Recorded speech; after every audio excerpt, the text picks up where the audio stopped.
So Ravneet sir, firstly, I think it's very nice, to be having this conversation with you. And I went through the Okay. deck you sent me, and I think it's brilliant what you guys are doing or what you are onto. And so I just wanted to know more from you. What was the thought behind setting this venture, and what is it that you all do? So, the starting point of this entire venture was that many of us who have been very passionate about sport, who've played sport in our lives, uh, our our entire, definition of giving back to sport is that, you watch sport passively. So if, there's a hockey or a football or a cricket match that's going on, you'll just watch it, right? And occasionally go and play. But I mean, at the end of the day, I think there's almost a duty that, you're able to give back to sport in some form or shape. So one of the things which I find in India, which is fairly widespread, is the fact that people attribute our lack of sporting prowess to not having enough infrastructure in place. Uh, the counter that I have to that is that we could definitely have better and more infrastructure, but even the infrastructure that we currently have, we don't make the most of it. And it all comes down to the fact that there's so much influence of science and technology in sport now, that unless you understand that as an athlete, as an administrator, as a coach, as a trainer, you will not be able to create world class athletes. And that bothers me simply because if you look at all the large countries of the world, without exception, India is the only one which is not a sporting superpower, right? All you need to do is look at the Olympics. The medal tally is the descending order of the world GDPs. The biggest nations of the world dominate sport. Given the fact that we are, our population is younger than, in most nations with more than 50% of the population below 23 years of age, we should, frankly speaking, be dominating sport, which is not the case. So I think the starting point of this was that, what was, to my mind, uh, the most material contribution that I could make to Indian sport. And I thought that, bringing AISTS here and being able to provide that education, build really modern leaders of Indian sport, was my way of giving back. Then when I started with that, I suddenly realized the crossover that was happening between traditional sport and e-sport. And that's how we then ventured into esport. And at the end of the day, you have to think about what is it that drives the younger generation? What is it that is influencing Gen Z's consumption of content, entertainment, sport? How do you become relevant to that? And then one thing led to another. But the bigger thing was, of course, as far as esports is concerned, it needs a lot of amplification, and we needed content partners who could provide that amplification, could reach deep into Gen Z and the millennials. And that's how then the partnership with Big Bang happened. So it's been a very evolutionary kind of a journey, starting with sports education, going into esports education, and then finally content and entertainment. But I just feel that the way we stand today, we could basically meet the recreational needs of every single Indian. It doesn't matter whether you're 10 or you're 70. I think we have something to offer to everybody. And I think that in itself is a, important enough, what should I say, an objective or a purpose. I think that's brilliant because I think you've taken a 360 degree approach to this, and you've sort of covered every section. So, your partner with AISTS, I know sports education is sort of booming in India, but still, the structure isn't. Not a lot of people I know, at least, were in the sports management industries. Of course, there are institutes like yours and other few but there are only few, like it's not yet seeped into a curriculum in regular, say, your IITs or IIMs or just regular private or government colleges. So what do you think is the sports education future in India? Because I think the workforce is really a lot, but the expertise, the skill set which they can learn from somewhere, it's very limited. Yeah. So, when initially I started talking about sports education, when people used to say, Ravneet, what are you doing? And I would talk about sports education, it was difficult for them to understand that. In India, we grew up saying that it could either be sport or education. So when you put the two together, people are not able to dimension what does that mean. That's number one. Number two is that then they would ask you, where is the stadium that you have or the ground that you have where you'll give physical training? And I said, this has nothing to do with physical training. I mean, this, effectively speaking, is a purely academic program that we're delivering.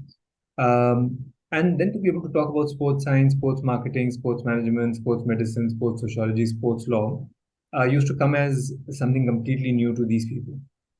Whereas all these are very important tenets if you want to become an administrator, or you want to become more athlete, or a more accomplished coach, manager, whatever, right? So the reason why there are very few institutions is that the jobs in Indian sports so far have effectively been event management jobs. And obviously they're not paying. And also they typically have a short shelf life. How long can you do that? And to that extent, people never looked at sport as a career. And the basis for any education to take off is that it must translate into a proper profession, into a proper career. I think that's changing. With what's happened on the back of, government initiatives like Hero India, Fit India, what we are seeing on the back of all the private sector leagues coming of age, suddenly the jobs in sport are more in terms of data analytics, digital marketing, rights marketing, valuation of rights, esports, obviously, fan engagement. Now, these are the sports science. I mean, these are, very, I mean, in terms of job content, these are rich. And obviously, then they're better paying. But these are not jobs that you can end up landing simply because you're passionate about sport. You need to be qualified. You need to be able to understand these, principles for you to be able to get these roles. I think as that, awareness grows in terms of, sport being a proper full-time career and a very rewarding career at that, I think you'll start seeing, sports education coming into its own. Um, and like you said, that, there are a handful of institutions which are trying to do that right now. But I feel that, this is another 12 to 24 months before you'll see a major mushrooming of interest in sports education. I really think that I can see it now, sense it all around me, that the kind of careers that are now opening up in sport are very exciting. No, I think you're right also because, I work a lot around athletes also, apart from the management or the bureaucracy. So I know a lot of athletes, they all want a plan B and they all want to venture into something which keeps them in touch with sports. So it could be like either sports psychology, like you said, or, sports sciences, sports nutrition, sports management, sports events, etc. So which is good because I think, having an on-field and off-field skill set really helps in the long run. Right. And then obviously moving on to esports, sir, we've seen a sudden surge of sort of popularity of esports in the past 3-4 years, and of course during COVID it just shot up, not just in India but globally, I would say. What do you think the future of esports is in India, and how the kind of environment is it fit to sort of maintain that growth in esports in the esports sector in our country? So, I'll break that question up into a couple of parts. First and foremost, people who've been into physical sport tend to look down on e-sport. They said, if you really are a sports person, go out there, play football, run, jump, box or whatever, right? So that's number one. Number two is that, the general perception, at least at a parental level, is that esports is some kind of digital addiction, or you're sitting in front of a screen, becoming a couch potato. The truth of the matter is that, the reason why esports has grown the way it has is because what it effectively does is it, converts screen time into activity time. Okay. This generation is very participative. They don't want to consume content passively. They want to be, part of it. So you can watch a Marvel film and watch the superheroes there, or you can play a game and become the protagonist yourself. So guess what this generation prefers? Obviously, they prefer to be the protagonist rather than, passively consuming content. But the single biggest thing, and which is what was the driver for us in esports, is that, esports can result in very fine careers. As a gamer, you get exposed to data science, data analytics, web designing, coding, and if you were to look at it, or look at it educationally, or as something that exposes you to learning, I mean, there's no end to it. So we tied up with the American, a federation, which are the pioneers in esports education. It's called an esports education, Taruka, because it's based on gaming, but it's all about building STEM skills: your science, technology, engineering, mathematics, making kids more fluent in technology, also then developing, youngsters socially and emotionally. And what that program effectively does is that it builds a spirit of entrepreneurship, a spirit of innovation in Indian kids, right? The fact is that if you look at all the innovation that happens globally, it either happens in Silicon Valley or it happens in the Far East. Why should it not happen here, right? So, given that we don't have a large enough industrial base and we cannot create jobs for all our young people, we have to become a country of job creators, not a country of job seekers. And one of the things which we're trying to, do through this esports education is that how do you help kids convert their passion into a profession? So while you game, you also learn other skills which will become increasingly more relevant, given the fact that the world itself is getting more digitalized, right? I think that gaming needs to be understood a little better than it currently is, in terms of what it can do educationally for you, what it can do in terms of the competitive spirit, what it does in terms of community building, and your language skills. So I'll give you a small example. I mean, so many of current businesses, and I'm sure that you see that as well, today are being built digitally or being expanded digitally, right? Which means that you then use social media very actively. Right. So the question I have for you is that when we talk about social media, is there something called social media? Because if I look at Twitch and I look at Instagram, sorry, Twitter, not Twitch. If you look at Twitter, you look at Instagram, you look at Snapchat, you look at Facebook, each of these is different, right? I mean, it talks to a different audience. It has a language of its own. What gels with that target group is very different from what another social media handle, social media platform does. And so it's not that each one of us can take to social media like a duck to water. It's something that needs a certain degree of, formal education. Then, whether we like it or not, right now, the language of social media essentially is English. English language skills. Many of us, when we speak, we are very comfortable with it. When you write, we are not that fluent. How do solve for? I'm talking about some very basic things which we need to solve for. And then if you look at on the back of social media, you look at the entire creator economy, which is going to be the next big thing, frankly speaking. And 30% of Gen Z want to become creators. There's no better finishing school than gaming for these people to become creators, because you look worldwide and some of the finest content creators, influencers are actually gamers. They know how to build communities, they know how to build engagement, and that's what effectively you need. If you want to make a name for yourself in the creator economy. So I personally feel that as the understanding becomes deeper in terms of what exactly gaming stands for, what it can deliver for you, it will become a very powerful trend. So I will end with just one data point for you, that 91% of Gen Z are gamers in some form or the other. There is no movement in the history of mankind which had the attention of 91% of that generation. So to my mind, gaming is not just sport. It's not just a digital addiction. To my mind, gaming is one of the biggest cultural megatrends of all times. So, if I can just cross question on this. So, gaming, when you say gaming, it also obviously say something like My Circle or Dream 11 is part of this entity. Is part of this, the gaming sector, the skill, and obviously with the recent what the Supreme Court, the government has declared recently, but there was still a lot of inhibition around it. Still, there is in a lot of states because it draws a very fine line. So, Yes. and because it's something very new, not everybody is able to sort of interpret or understand this. So how do we bridge this gap? Because obviously esports and gaming, like you said, not they I'm sure they engage 91% of youngsters, but also the kind of revenue they can generate for a particular company or the country, etc. That is also sort of helps the economy, I would say.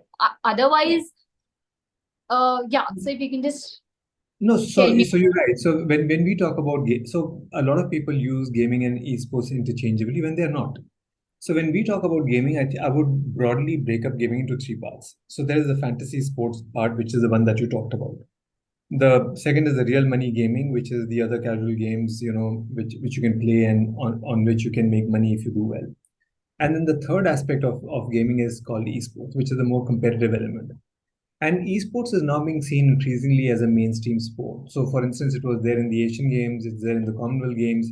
The Olympics is having the Olympic esports series in Singapore in June. So, I think there's a greater recognition that esports needs to be looked at as a proper mainstream, well-defined sport. We have focused our energies, attention on esport, not on more broadly on gaming. And luckily, with esport, it was always seen as a game of skill, and to that extent, never had any judicial scrutiny. Uh, I'm not saying that people's views on either fantasy sport or on real money gaming are right, wrong. I'm not being judgmental at all. I mean, ultimately, it's the law of the land. Has to be supreme. Uh, but yes, it does create a certain degree of misapprehension in the minds of people that is this some kind of soft gambling? And that given the fact that it has a financial implication, can lead to addiction. And I guess in extreme cases that also happens. But you can't say that because there have been lots of road accidents, you'll build fewer roads. You don't do that. You just say that we will make sure that the traffic rules are proper. More importantly, that they're implemented properly. So I just think that for the first time the government has recognized gaming. There is much more attention and scrutiny now going on in terms of its regulation. And as it evolves, I think there will be more clarity from a regulatory, from a judicial standpoint, and people's understanding of gaming, esports, etc., will become much better. To the point that you made with regard to what impact it has on the economy. Again, people generally feel that when you look at gaming, for instance, you can only become a professional gamer. The truth of the matter is that no, not all. I mean, you could become a content creator, you could become a data analyst, you could become a tournament operator, you could become a game designer, you could become a shoutcaster. There are multiple career options that can emerge from within gaming, within esports. And that awareness again needs to be present in people for them to become more accepting. So I do understand that there is right now a challenge with the older generation in terms of their perception and their apprehensions around what this can result in. But I always thought that either you could argue on this philosophically and then you could be arguing till the cows came home, or then be able to provide much more empirical data points. And so we decided to go down the education route, so that people could see that there's a lot of power that gaming has, which can actually be very constructively harnessed. So how can for example, if an athlete wants to say learn join your school, etc., how can they? Are you planning to say expand across states and tie up with major universities or major players, and that's how you're going to offer courses? What's the working model? So the first and foremost, the program already is available online and offline, and we have lots of students who are in different parts of the country who are pursuing the program. All the classes are live synchronous. AISTS is the world's #1 sports education. And to that extent, it brings absolutely the very best. So the entire curriculum has been curated by them. It's delivered largely by their faculty. And to that extent, we thought that if we are bringing a sports education into the country, we will bring absolutely the best, or we will not bring anybody here. So first and foremost, that is one part of it, that you bring in the best curriculum, the best faculty to be able to deliver it, so that there's no loss in translation. Second part of it is that yes, we are very actively talking to partners, including some of the colleges, some of the IITs, that we can co-create certain content. It can be jointly certified by both, so that the acceptability from a job perspective becomes a lot broader, a lot wider. And as we were saying in the context of one of your previous questions, that these are still early days for sports education. But I'm very glad to see now even the IITs and IIMs are talking to us about this, and seeing this as being very relevant, very material. I'll go to the extent of saying even becoming more mainstream in years to come. So we will go through those partnerships. We run a very open architecture. Any partner who can come in, can add to the richness of the curriculum or broaden it, or bring great faculty, which our students could be exposed to. We'd be open to each one of those. And at some point in time, we would also like to see, the government making use of a program like this. So when they were talking about making, sports important, or becoming mandatory as part of the new education policy. So we said that while making sports mandatory as part of the new education policy is important, equally you need a sports education, because just to go and tell kids go out there and play will not, create the champions of tomorrow. At the end of the day, our, destiny as a sporting nation also needs to be measured in terms of podium finishes, and that will need much more concerted effort. And when we start seeing those successes at a global level, it's for a lot of other young kids to, come and play. So that's the way we look at it. And then finally, you yourself are an athlete who represented the country, Taruka. So you know that out of millions of kids who eventually play, um, one or two of those go on to play at the highest level. What happens to the rest of them, right? And by the time that you realize that you will not go to play at the highest level, you've already devoted your life to the sport. Anybody who's played at a university level, at a state level, at a zonal level, is a very, very good athlete. It just so happens that a combination of factors, ensure that you won't go a level higher than that. So one of the main purpose of this education also is that we are able to provide a safety net to athletes, that they have something as a backup, where they can continue to build a career in sport, even if for whatever reason they could not go and play it at the highest level. I think that's very, very important, very much needed because, very recently I was speaking with a few tennis players. They're all Davis Cup. They're playing for Davis Cup. Ravneet sir, but the situation is such, like, you are part of the Indian team and you don't have sponsorships. How are you going to travel? There's so much financial pressure, etc. That's right. Anyway, that's for a different day. But obviously, my last question is: you recently, had an alliance with Hockey India to help them with the marketing needs. So, what does this partnership entails? So first and foremost, we've been talking to Hockey India for several months now that, we need to put the Hockey India League back on track. So if you see what happened to, as a result of Hockey India League One, uh, which went on till 2017, a lot of your young talent that came to the fore. The way our girls performed in the Tokyo Olympics, the men's team won a bronze at the Tokyo Olympics, was really coming out of the fact that, our youngsters got exposed to very high quality, high caliber talent. They were playing against the best international players. They were playing on television. They were playing in front of crowds. So, it really built that steel in them, very much like it has happened with our young cricketers as a result of IPL. So we were telling them that, look, we need to be able to, put Hockey India League back on track, for India to be able to reclaim its past glory. But of course, the thing really was that we need to make sure that the league is financially viable, it's sustainable, and the fact that, even the franchise owners, are able to make a decent business out of that. Otherwise, it does in some ways impinge on your long-term commitment, long-term investment into the league. So our role with the Hockey India League is that we do not get involved with the actual conduct of the championship. That Hockey India looks after. Our role is that, we are the exclusive commercial rights marketing partners. So as a result of that, we are responsible for getting the media rights, both digital television, all the sponsorships in stadium.